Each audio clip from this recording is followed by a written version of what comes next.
¿Qué tal, chicos? ¿Cómo están?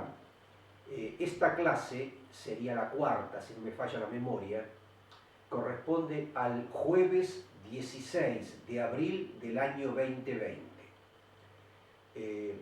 La clase del 9 de abril es Jueves Santo, por eso los dejo descansar. Solamente yo les subí a todos para que vean una conferencia dada por un profesor en una universidad donde trata el tema epistemología. Eso es para ir mirando la película. Es decir, la clase de ese profesor, más la clase esta que le estoy filmando yo, más los apuntes de la cátedra, le van a ustedes a permitir resolver el seminario número 4. Repito, seminario número 4, que recién lo van a tener que empezar a resolver a partir del 16, jueves 16 de abril. Con la profesora Belén hemos hecho un apunte para empezar con el tema. Y yo se los voy a leer brevemente y lo vamos a charlar. Y dice así: desde siempre el hombre ha tenido la necesidad de buscar más allá de la superficie lo que es él mismo. La verdadera esencia de lo observado. Llegar a la profundidad total y absoluta es la búsqueda de la verdad. En la antigüedad, los fenómenos naturales, las guerras y las emociones tenían una explicación a través de los dioses, es decir, a través de la mitología. Y esto, de la cual nosotros estudiamos la civilización de los griegos, de los romanos, de los egipcios primero. Antes que los egipcios, la Mesopotamia, después los griegos. Perdón, me equivoqué. Primero la Mesopotamia, después los egipcios, después los griegos, los romanos y los escandinavos.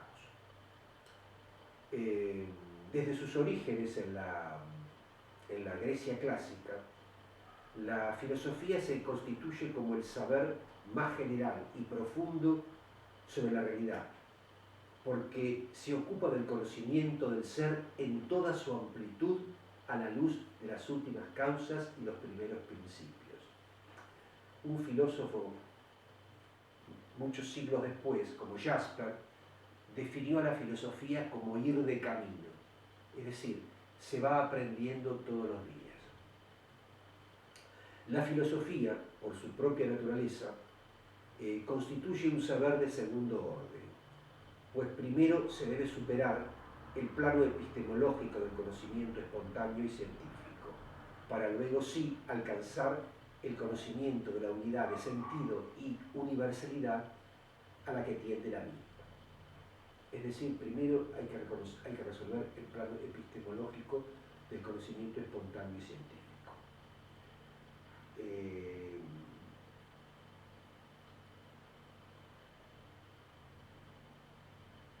Tenemos que tener en cuenta qué es el saber. Tenemos que tener en cuenta la esencia del saber. Y en este caso no me refiero al saber científico, sino la esencia del saber. Y esto sigue siendo hoy en día fundamental para la dirección o camino de la vida humana. Dentro de esta búsqueda de lo que es saber, el filósofo sigue un camino propio. Se pregunta, como el científico, por él y por qué las cosas, pero entiende este por qué de un modo peculiar. Está persuadido que no se sabe nada si no se sabe su porqué, pero está también convencido de que no se sabe perfectamente una cosa hasta que se conoce su último y total porqué. Eso tan interno y profundo se denomina esencia, es decir, primero hay que conocer la esencia.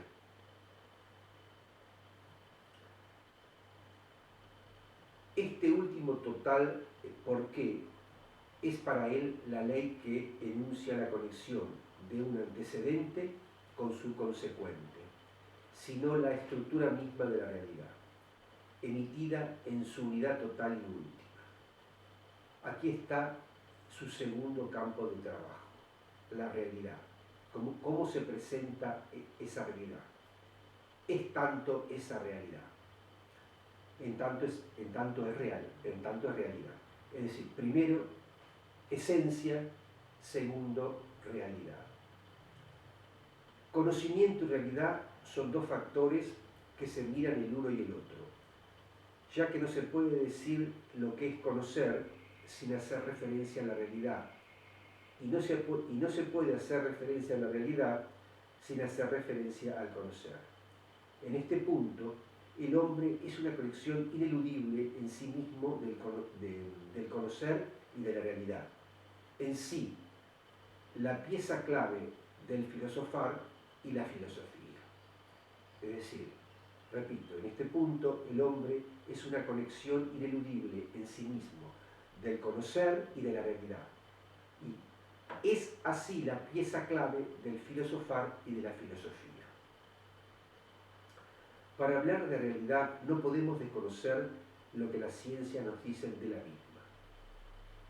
El hombre es uno, y su afán por la realidad también es uno, aunque aparezcan diferenciados. Mientras que en la ciencia grandes descubrimientos han surgido de mentes jóvenes, los grandes logros filosóficos, por el contrario, requieren de un hombre con una edad más avanzada, con mayor experiencia de vida, con mayor maduración y mayor reflexión. Y así llegamos a la pregunta final. ¿Qué es el hombre? E incluso, ¿qué es el hombre socialmente considerado y haciendo historia? ¿Qué es la manifestación de la realidad? Es decir, para poder filosofar hay que tener experiencia en la vida. Repito, la definición de Jasper, filosofía es ir de camino.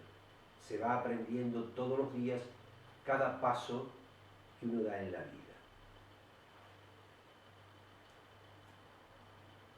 Yo recuerdo una escena de una película, La guerra y la paz, de Tolstoy, de León Tolstoy. O sea, yo lo leí en el libro y después hizo la película, donde uno de los personajes, Pierre Besujo,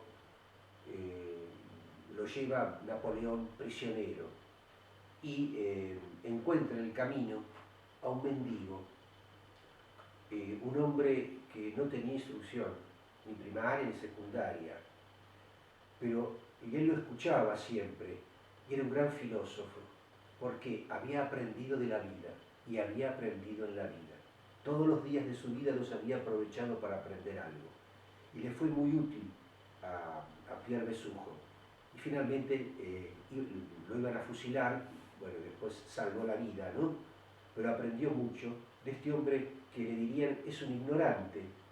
No fue a la escuela primaria, no fue a la secundaria, no fue a la universidad, pero él tenía años y no estaban al cohete, como se dice, no. Había aprendido todos los días de su vida algo, y entonces era un gran filósofo. Bueno, el tercer campo de trabajo es el sentido de la realidad. El sentido de las cosas alcanza su plenitud cuando solo es tomado respecto a la vida humana. Por eso aquí la última pregunta referente es por el sentido de la vida humana. Y es la siguiente: ¿tiene sentido la vida humana? Otra, ¿hacia dónde debe dirigirse la vida humana para tener sentido? ¿Se está llevando la vida personal con sentido? ¿La vida social, la vida histórica, la vida política con sentido? El saber filosófico en sí es un esfuerzo, es un ingente esfuerzo de la humanidad por aclararse a sí misma, que es saber, o sea, la humanidad quiere saber qué es saber. ¿Qué es saber? ¿Qué es realidad? ¿Y cuál es el sentido de la vida humana? Es un esfuerzo estrictamente racional. Un esfuerzo sin el cual al apóstol le faltaría la humanidad racionalista y la criticidad. Dentro de la filosofía tenemos distintas ramas de estudio. Una de ellas es la gnoseología, que se escribe con G adelante, pero se pronuncia gnoseología, y la epistemología. Vamos a hablar un poquito de la etimología. Etimología es el origen de las palabras. Vieron que casi todas nuestras palabras vienen del griego. Claro, nosotros hablamos el castellano, pero el castellano viene del latín y el latín se nutre del griego. Bueno. Entonces, por ejemplo, vamos a empezar con la gnoseología, que se escribe con G adelante. Es la rama de la filosofía que se dedica al estudio del conocimiento humano en general, en tanto a su origen, a su alcance y a su naturaleza. También se la llama a la gnoseología teoría del conocimiento. Etimológicamente del griego, con G, gnosis, significa conocimiento o facultad de conocer. Y logos significa doctrina, teoría, razonamiento o discurso. La gnoseología estudia conocimientos generales, no particulares, aunque puede a veces hacer uso de algún fundamento de otros conocimientos particulares. Se puede definir como teoría general del conocimiento que se refleja en la concordancia del pensamiento entre el sujeto y el objeto. En este contexto, el objeto es algo externo a la mente, una idea, un fenómeno, un concepto, etc., pero conscientemente visto por el sujeto. El objetivo de la gnoseología es reflexionar sobre el origen, naturaleza o esencia y los límites del conocimiento. También los límites del acto cognitivo, o sea, la acción de conocer. También la epistemología, otra palabra, la epistemología es la rama de la filosofía que estudia el conocimiento científico, su naturaleza, su posibilidad, alcance y fundamentación. Es decir, la epistemología estudia las investigaciones científicas y a todos los principios y leyes e hipótesis relacionadas. Etimológicamente, del griego episteme significa conocimiento y logos, ciencia, tratado o estudio. La epistemología estudia las circunstancias históricas, psicológicas, sociológicas, históricas, psicológicas y sociológicas que llevan a la obtención del conocimiento científico y los criterios por los cuales se lo justifica o invalida, así como definiciones claras y precisas de conceptos epistémicos más usuales o clásicos, como la verdad, la objetividad, la realidad o la justificación de algo. Las teorías del conocimiento específico, como las de las ciencias físicas, psicológicas, etc., forman parte de la misma. Repito, las teorías del conocimiento específico, como la de las ciencias físicas, la psicología y otras más, forman parte de ella, forman parte de la misma. Existen autores, sin embargo, yo he hecho un distingo acá, hemos hecho, con la profesora, un distingo entre la gnoseología y la epistemología. Sin embargo, hay algunos autores que no distinguen entre la gnoseología y la epistemología. Pero nosotros vamos a diferenciarlas. Y yo planteo una pregunta. ¿Qué entendemos por conocimiento general? Lo entendemos como todo tipo de conocimiento, desde el vulgar o ordinario, el filosófico, el matemático, el científico. Es decir, ¿qué entendemos por conocimiento real? Todo tipo de conocimiento. Repito, lo entendemos como todo tipo de conocimiento, desde el conocimiento vulgar o ordinario que todos tenemos, el conocimiento filosófico, matemático, científico, etcétera, etcétera, etcétera. Si bien el concepto de conocimiento científico se incorporó a la definición de epistemología en el siglo XIX, la palabra episteme tiene más de 2400 años. Y como todas las palabras griegas, tienen diferentes acepciones.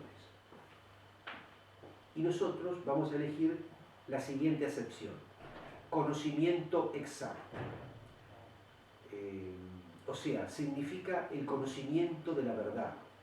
Pero debemos tener presente, como vamos a hablar más adelante, que la verdad para los griegos no significa lo mismo que la verdad para nosotros hoy, en el siglo XXI. Ya que a lo largo de la historia, después del filósofo Kant y el post-kantismo, la idea de conocimiento será diferencia a la de antes.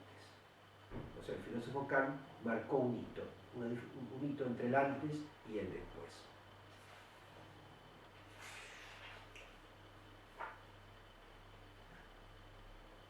Vamos a charlar un poquito a lo largo de la vida temporal. Para los griegos, la preocupación era el sí, entrecomillado. Repito, para los griegos la preocupación era el sí. Era la verdad, única e inherente. Buscaban la esencia de las cosas.